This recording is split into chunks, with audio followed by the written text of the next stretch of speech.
It's bonus objective time! I asked you to vote on a Disney movie with a live-action adaptation, or will eventually have one, because I want to dedicate a whole month to those films. Beauty and the Beast got the most votes, so that's what we're doing today.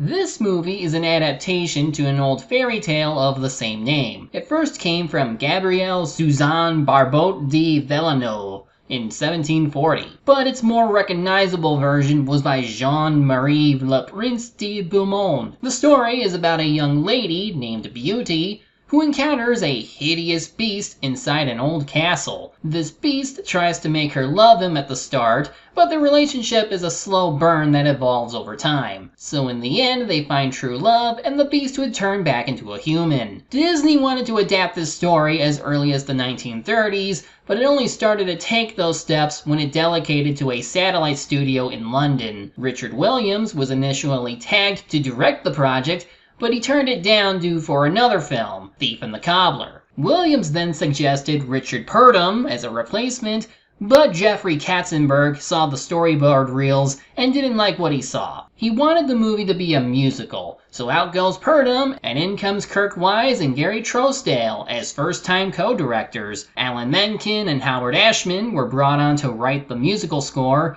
and what we got is arguably the finest movie from the Disney Renaissance. So let us behold the Beauty and the Beast and see why that is. We open with a lovely castle in a beautiful forest. A young prince lives there and has everything he can possibly want, but because of this, he was spoiled and unkind. One day, an old beggar woman offers a rose in exchange for shelter. He refuses, even after she tells him, "Not to be deceived by appearances, for beauty is found within." Indeed, this old woman is really a beautiful enchantress, and she curses the prince for the coldness in his heart. Hell, his entire castle is now under a spell, and he has become a horrific monster. Was truly an enchanted rose, which would bloom until his 21st year. If he could learn to love another, and earn her love in return by the time the last petal fell, then the spell would be broken. Now, the original story had the prince cursed by an evil fairy who tried to seduce him. Given the themes of this movie, it makes sense to start the prince off as a bad guy. We title card transition over to this lonely home, which houses our main character, Belle, voiced by Paige O'Hara. She demonstrates her lovely voice as she sings about people waking up to say, "Bonjour! Bonjour! Bonjour! Bonjour! Bonjour!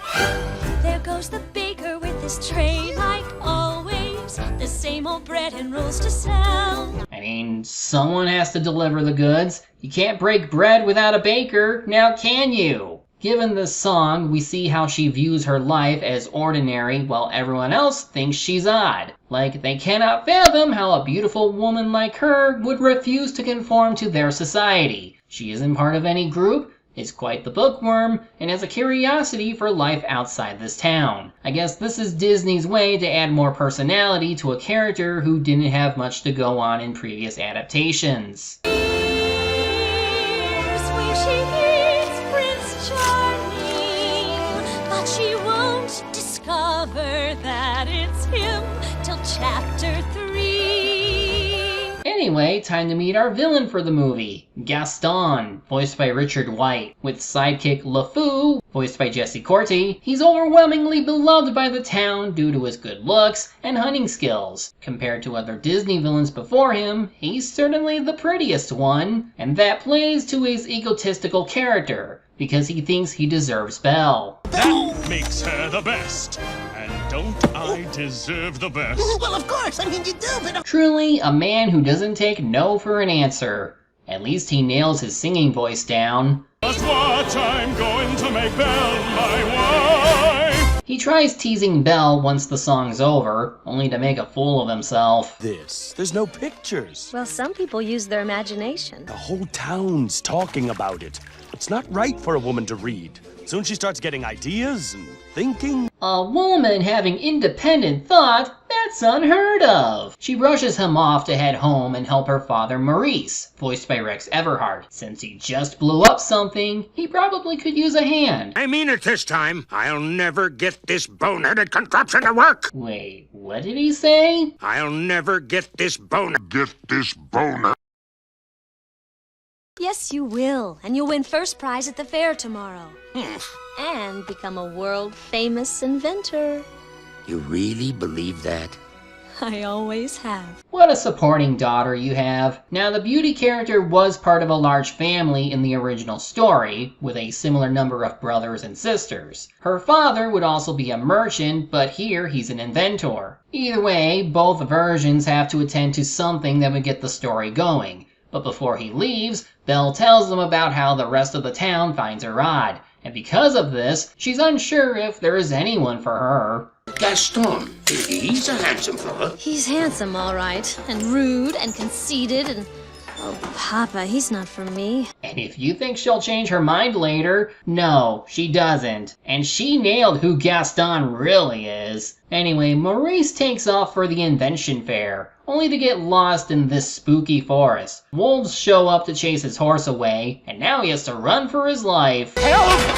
Someone there? Help! The castle doors open up for him, and the place is deserted. Nothing but a creepy grand hallway. Yeah, the backgrounds are amazing throughout the movie, but the colors are especially rich in moments like this. The lighting makes this place seem larger than it is, and it's haunting. Anyway, as Maurice looks around, he starts to hear whispers, and one of them isn't happy to see him. Cogsworth, have a heart. My word. It's the brave little toaster all over again! Alright, first we have the candelabra, Lumiere, voiced by Jerry Orbach. He's more welcoming than the talking clock, Cogsworth, voiced by David Ogden Steers. Close that at once, do you mind? I beg your pardon. It's just that I've never seen a clock.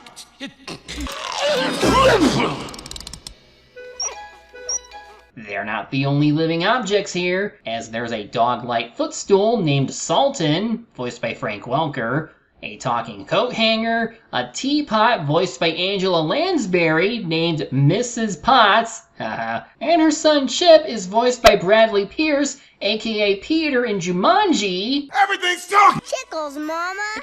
Oh, hello? This kind of alludes to the original story where the castle owner actually lets in and cares for the father, at least indirectly by leaving behind food and a warm bed for the night. The owner will only come out later, but in this version... Who are you? What are you doing here? I was lost in the woods and You're not welcome here! I'm sorry. What are you staring at? Nothing. So, you've come to stare at the beast, have you? Yeah, he just straight up threatens him for trespassing. I guess most of his servants didn't get the memo. This is probably a good time to talk about the appearance of the beast. His form varies depending on the story, and his look is an amalgamation of several animal features. According to storyboard artist Chris Sanders, this beast is like a bison with eyebrows of a gorilla, the teeth and mane of a lion, and the legs and tail of a wolf. Anyway, rather than kicking out Maurice, Beast decides to just lock him in the dungeon. Back in town, Gaston is preparing to propose to Belle and marry her on the spot, no less. A lot of guys show up to support this move, but Belle is having none of it. This is the day your dreams come true. What do you know about my dreams, Gaston? Plenty. Here, picture this. A rustic hunting lodge, my latest kill roasting on the fire. Gaston really embodies that man who isn't used to rejection from anyone and who becomes entitled and sexist because of it. And with Richard White's voice acting, he's the sort of jerk that you can't wait to be brought down a peg and then some. Like here, when Gaston tries to force himself onto Belle, leading to this. I just don't deserve you. Whoa! While Gaston was never part of the original story, he seems to be based on a similar character named Avenant, who came from Jean Cocteau's 1946 adaptation of Beauty and the Beast.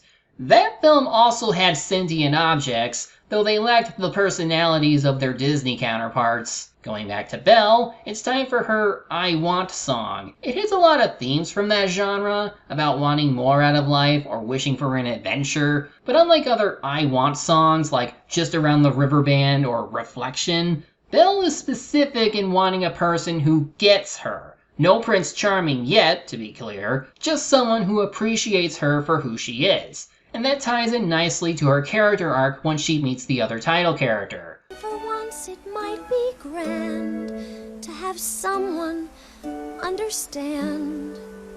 I want so much more than they've got planned. Now remember that horse from earlier? Philip? He manages to reach Belle, which makes her really worried about what happened to her dad. So she rides the horse to the castle and finds Maurice's hat. She heads inside and gets rather far without the servants noticing. Well, they eventually see her, but they aren't reporting to the Beast just yet. Don't you see? She's the one, the girl we have been waiting for. She has come to break the spell. The first girl in 21 years, roughly? And suddenly you think she's the one? Well, they lure her into the dungeon to reunite her with her father. He tries to tell her to leave before, oop, too late. I've come for my father. Please let him out. Can't you see he's sick? Then he shouldn't have trespassed here. Again, that's on your servants because they literally let him in. The Beast won't release Belle's dad, so she offers to take his place instead. She then has to accept new conditions of having to stay in the castle forever. And she doesn't get to say goodbye to her dad. He's no longer your concern. Take him to the village. Let me out! Please let me out! Let me out! Please! So now we have the meat of the story where Belle and the Beast get to know one another. We see that the Beast is pretty hostile, but there's still part of him who's trying to be a better person. He brushes off Lumiere when told to give Belle a better room, but he later takes that advice to heart. He does show some guilt when treating everybody the way he does, but given his past in isolation from other humans, his acting out isn't that surprising. He'll have time for character development, but for now, he tells Belle that she can go to any part of the castle, except the West Wing. His servants are also hers to command, but... You will join me for dinner. That's not a request. Well, I think that could have gone better. Meanwhile... Who does she think she is? That girl has tangled with the wrong man. No one says no to Gaston. Oh yeah, more reason to love-hate Gaston. He's so damn quotable and can easily become a meme. But yeah, he's upset over Belle's rejection, so LeFou tries to cheer him up with a song. No one's slick as Gaston, no one's quick as Gaston, no one's neck's as incredibly thick as Gaston. Not my favorite song in the movie, but it's up there. The ways he and Gaston hype up Gaston will always be hilarious given their exaggerated expressions. And now that I'm grown, I eat 5 dozen eggs, so I'm roughly the size of a barge. Clearly, his ego makes him intolerable, yet there will always be people who want to emulate his behavior. Once the song ends, Maurice barges in to tell everyone what happened to Belle. Nobody believes him, since he's as much of an outcast as his daughter, and even Gaston isn't buying it. He shows Maurice the door, but then he comes up with an idea. Through song. That wacky old coot is Belle's father, and his sanity's only so-so. Now the wheels in my head have been turning since I looked at that loony old man. See, I promised myself I'd be married to Belle, and right now I'm evolving a plan. Yes, he's seriously going to do exactly what you're thinking. What a villain! Back at the castle, Belle has her first encounter with some of the servants, like Mrs. Potts, Chip, and the wardrobe. Yeah, not all of them get clever names, though their animation works wonders for their designs. What shall we dress you in for dinner? Oh, let's see what I got in my drawers. Oh, how embarrassing. Heh, flashing joke. At least Joanne Worley makes her character work. Speaking of which, I love how the Beast can toggle between walking upright and on all fours. This was a design choice when acting supervisor Glenn Keane, who studied zoo animals as part of his work in the movie. The end result is a character who's a man-beast one moment and then full-on beast the next. And while the beast is technically the boss around here, his servants do speak up and try to make him behave better. He does know that he has a chance to break his curse, but he can't control his temper very well. We see this when Belle doesn't come down to eat dinner with him. Gee, I wonder why. Great pleasure. If you would join me for dinner. Please. No, thank you. You can't stay in there forever. Yes, I can. Fine. Then go ahead and starve! He then sulks and spies on Belle through a magic mirror. To no one's surprise, she has no interest in getting to know him, because he might as well be a monster to her. She eventually decides to sneak out of her room and... Oh no. Oh, yes. Oh no. Oh, yes. Are they seriously? Yes, yes. I've been burnt by you before. Okay, not too bad of a makeout session. Belle heads into the kitchen but overhears them talking about the spell. The other servants realize that she's down here due to hunger, so they decide to give her a full-blown dinner. Cogsworth objects to this, but is convinced to help anyway, leading to my favorite song of the movie, Be My Guest. Be our guest, put our service to the test. Tie your napkin round your neck, Sherry, and we provide the rest. Soup du jour, hot hors d'oeuvre, why we only live to serve. Try the gray stuff, it's delicious. Don't believe me? Ask the dishes. It starts off small, only to build up over time. The movie gets really creative with the animation for the silverware and dishes, and the singing talent of the actors is astounding. Narratively, the pomp makes sense, as this is the first time in a long time that the servants and silverware are doing anything like this. And it all adds up to one heck of a finale. Course by course, one by one, till you shout. Then we'll sing you off to sleep as you digest. Give me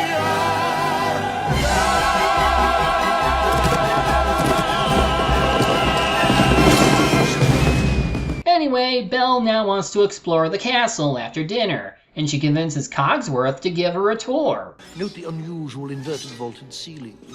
This is yet another example of the late neoclassic Baroque period. And as I always say, if it's not Baroque, don't fix it. Oh, David Steers, you were such a treasure. She comes across the West Wing and is told not to go there. But this is Belle, so of course she's gonna be curious. She sneaks into the place and finds a lot of creepy statues and the shattered remains of the prince's past, including the enchanted rose. Now, in the original story, Beauty was asking for her father to look for such a flower. He gets into trouble after trying to steal one from the Beast, who then makes the offer that he either dies or has Beauty take his place as a prisoner. In this movie, the rose is more like a proxy for the time the Beast has to undo the curse, and the only way to break it is to find someone who loves him as he is. It's already starting to lose its petals, so not much time left. Anyway, the Beast flips out after finding Belle in the West Wing. He trashes the room and tells her to leave,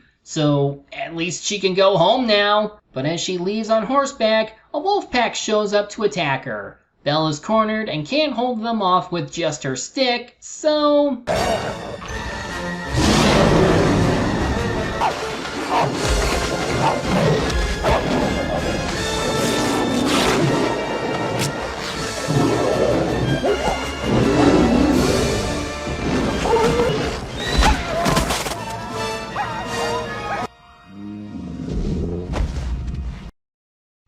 Damn, that was cool! While she could very easily leave the Beast, she takes him back to the castle to dress his wounds. And this leads to some interesting banter. That hurts! If you'd hold still, it wouldn't hurt as much. Well, if you hadn't have run away, this wouldn't have happened. If you hadn't frightened me, I wouldn't have run away.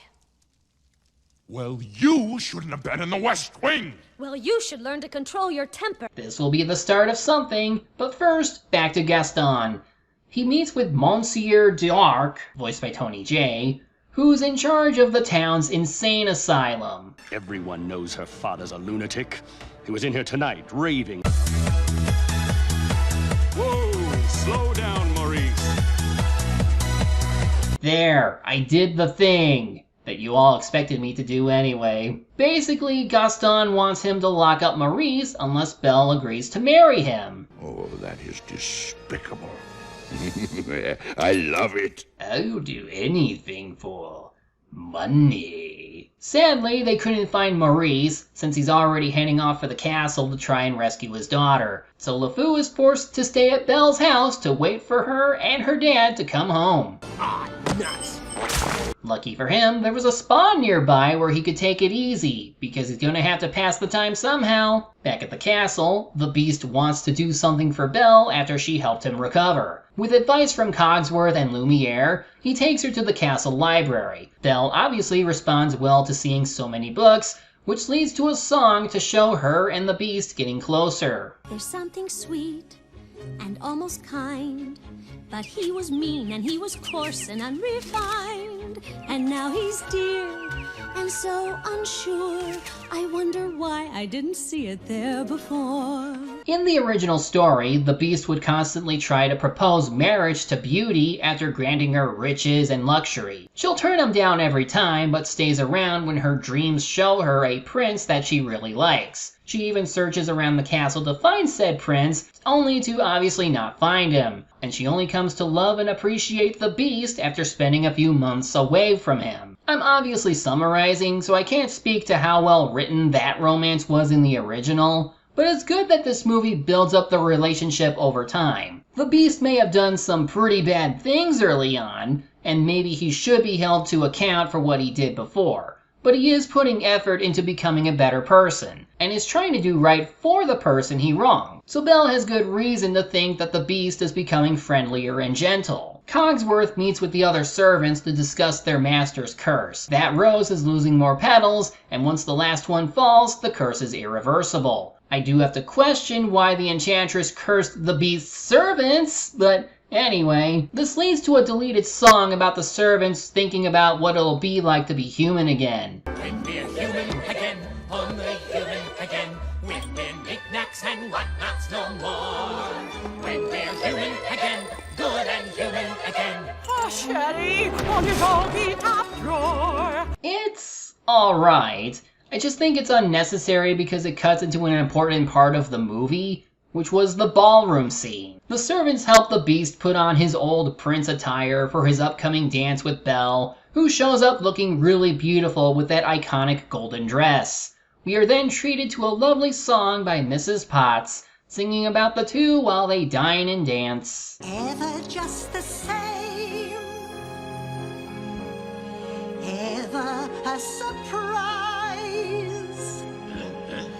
ever as before, ever just as sure as the sun will rise. Now, due to how much time was spent working with Richard Purdum's version of the movie, Wise and Trousdale had about 2 years to finish what he started, which is half of what a movie like this is typically given. But the end result is rather impressive, especially during this one tracking shot of them dancing. The backgrounds here were done with CGI while the characters were composited with Pixar's CAPS system, which saw use in Rescuers Down Under. Disney would invest more into computer animation after 1991, because come on, that was an amazing scene. Tale as old as time, song as old as rhyme, Beauty and the Beast. As they retire to the balcony, Beast asks if Belle is enjoying her life in the castle. She obviously is, but does admit to missing her father, which leads to Beast using the magic mirror to pinpoint her father, who is still searching for her in the forest. So how much time was spent? A day? 2? And nobody in the village is wondering what happened to Belle or Maurice all this time? Anyway, Beast gives Belle the magic mirror and tells her to find her father. She's also no longer forced to stay inside the castle, which is somewhat different from the original story. In that version, the Beast does let Beauty go back to her family, but not for too long, since he'd die of loneliness. This Beast has obviously learned to care about someone else's happiness, Even if it means giving up the chance to become human again, he feels like this is more important than his own happiness. Oh, and Chip decided to accompany Belle after overhearing from the adults that Belle is leaving, and that the spell will not be broken. Well, before that, she found her father and took him home. But anyway, Monsieur shows up at the door. Because remember, LeFou was at the house the whole time, and yeah, he really was standing out there in the cold. Again, how many days? You'd think he would, you know. And I guess the whole town is here to watch. Just what was Gaston doing? Spreading lies to make Maurice look really bad? Anyway, Belle learns what Gaston was up to. He was already a scumbag, but this is truly the point of no return. She refuses the marriage proposal and tells everyone that the beast is real all along. When nobody believes her, she pulls out the magic mirror to show them. But what really irks Gaston is what she says afterwards. I'd think you had feelings for this monster. He's no monster, Gaston. You are. She's as crazy as the old man. Yeah, not gonna help your case in her marrying you, dude. And Gaston locks up Maurice and Belle, then whips up a frenzy in the village to go after the beast. Demonizing someone outside your social circle for personal gain? Where have I seen this before? And I guess everyone just realized that there's a castle in the forest. Couldn't they just settle for plundering the place? So while the villagers are tracking down the beast, Belle despairs over what will happen to him. Luckily, Chip is outside the basement, and he uses Maurice's invention to break open the door. Guess that contraption is good for something. You guys gotta try this thing. Meanwhile, the servants spot the angry mob and prepare for battle. The beast is saddened by all this, so he's sitting out of the fight. It's up to Cogsworth, Lumiere, and company to hold off the attackers by catching them off guard. Now!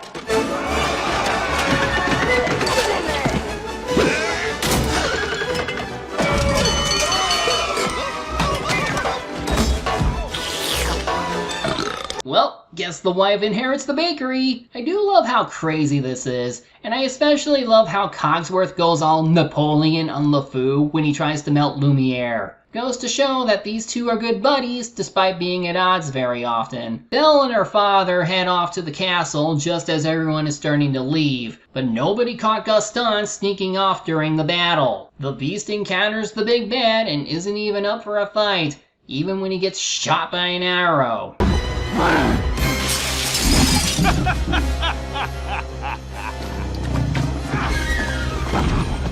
Get up! What's the matter, beast? Too kind and gentle to fight back. Man, we really missed out on having Gaston show up in Kingdom Hearts. I'm sure he could have shared a spot with Zaldin somehow. Anyway, Belle shows up in time, and that gives Beast the drive to fight back. That egg-heavy diet is not gonna save Gaston now. It's over, Beast! Belle is mine!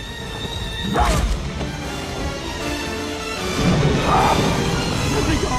Let me go! Oh, now you beg? Shows what you really are. Beast realizes that killing is a step too far, so he just tells Gaston to leave. He goes to reunite with Belle, only to be stabbed on the side by the villain. However...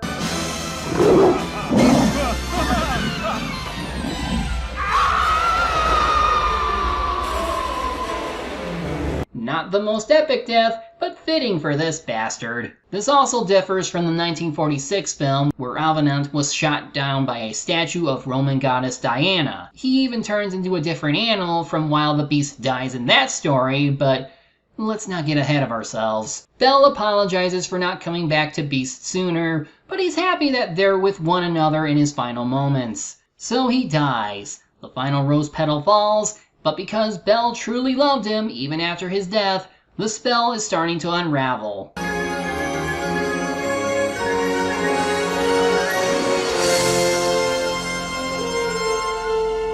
Belle, it's me.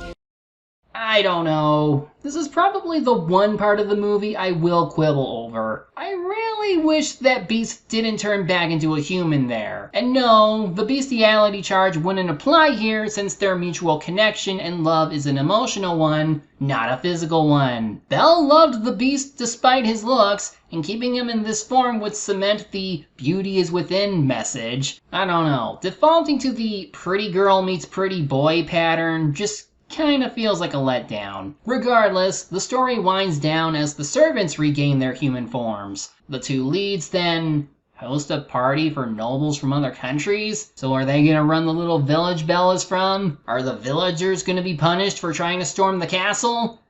No matter. It all ends on a happy note as our main couple dance a la Sleeping Beauty, cause the filmmakers were running out of time and money.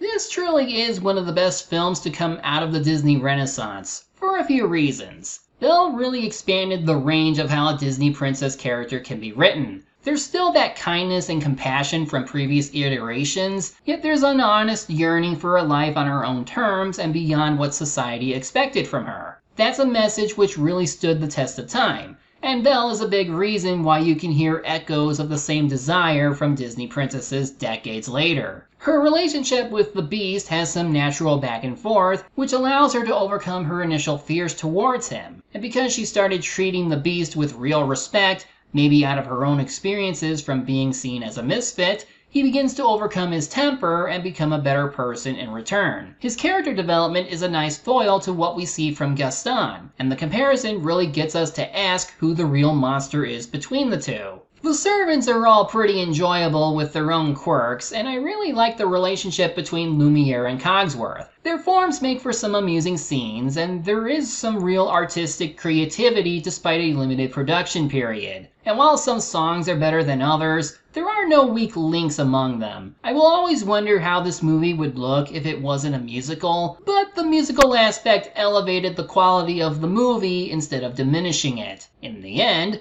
Beauty and the Beast was a resounding success in the box office and among critics. A lot of awards and nominations followed, which obviously meant a few direct-to-video sequels, a musical, and the 2017 live-action adaptation. There's also this 2022 TV special to commemorate the original movie's Oscar nomination for Best Picture. It would combine some animated sections of the movie with some original live-action sequences with a different cast. Not sure how that works, but okay. This movie also became a springboard for people to learn about the many different versions of the Beauty and the Beast story, but only because the Disney version of it was so amazing and fondly remembered.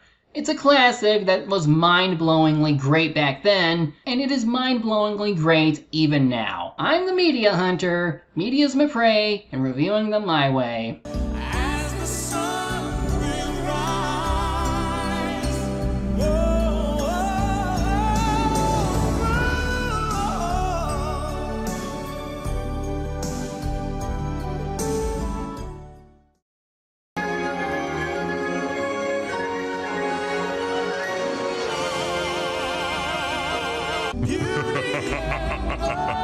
Taco Bell.